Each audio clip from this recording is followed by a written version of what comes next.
കൂട്ടുകാരെ, അങ്ങനെ 4 ദിവസത്തെ റെസ്റ്റൊക്കെ കഴിഞ്ഞ് നൈസായിട്ട് വീണ്ടും കടലിലേക്ക് വന്നിട്ടുണ്ട്. ഞാനും ഡ്രൈവർ ജോസേട്ടനും കൂടെ ഒരു ഓരത്ത് വന്നിരിക്കുകയാണ് മലപ്പുറത്ത്.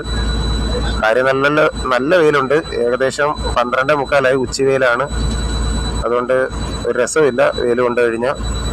പക്ഷെ ഞങ്ങൾ തണലത്തണയിൽ അടിപൊളിയായിട്ട് വെയിൽ കൊള്ളുന്ന ഒരുപാട് ചേട്ടന്മാർ കടലുണ്ട്. അവരെല്ലാവരും ചൂണ്ടമട്ട് നീട്ടിയിട്ട് നെമ്മീന് വെയിറ്റ് ചെയ്യാണ്. നെമ്മീനെ 2 രീതിയിലും പിടിക്കാം. ചൂണ്ടമട്ട് നീട്ടിയും പിടിക്കാം, അല്ലാതെ തന്നെ ഓടിയും പിടിക്കാം. അതായത് വള്ളം സ്പീഡിന് ഓട്ടിക്കും. അപ്പം മീനെന്ന് പറയും ചൂണ്ടയുടെ അതേ ആകൃതി തന്നെ, പക്ഷേ മീനിൻ്റെ ഷേപ്പിൽ തന്നെ പണിയുന്നതാണ്. അപ്പോൾ ഇത് മീനാന്ന് വിചാരിച്ച് നെമ്മീൻ ഓടി വന്ന് കൊത്തുന്നതല്ല, വിഴുങ്ങുന്നതാണ്. അപ്പോഴത്തേക്കും നമുക്കതിനെ പിടിച്ചെടുക്കാൻ പറ്റും. ഒറ്റയ്ക്ക് പണിയുന്നവരുണ്ട്, 3-4 പേരുമായിട്ട് ഗ്രൂപ്പായിട്ട് പണിക്ക് പോകുന്നവരുണ്ട്. എങ്ങനെയായാലും ദൈവമേ എല്ലാവർക്കും അരിവടിക്കാനുള്ള വക കിട്ടണേ, അത്രേ പ്രാർത്ഥിക്കാനുള്ളൂ. അളവിലധികം വള്ളക്കാരുണ്ട്, തെക്കും വടക്കും കിഴക്കും പടിഞ്ഞാറൊക്കെ ആയിട്ട്. പിന്നെ നമ്മൾ ഓടിപ്പോയാണ്, വലവലിക്കുകയല്ല, അതുകൊണ്ട് അവർക്കാർക്കും ബുദ്ധിമുട്ടില്ല.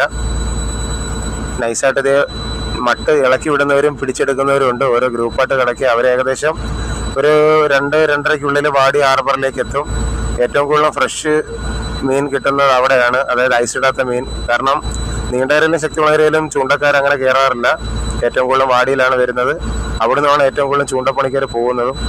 നീണ്ടകരയിലും ഉണ്ട്, ഇല്ലെന്ന് പറയില്ല, വളരെ കുറച്ച് പേരേ ഉള്ളൂ.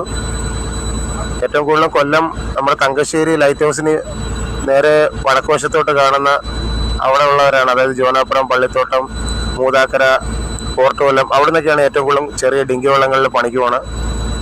അങ്ങനെ നമ്മുടെ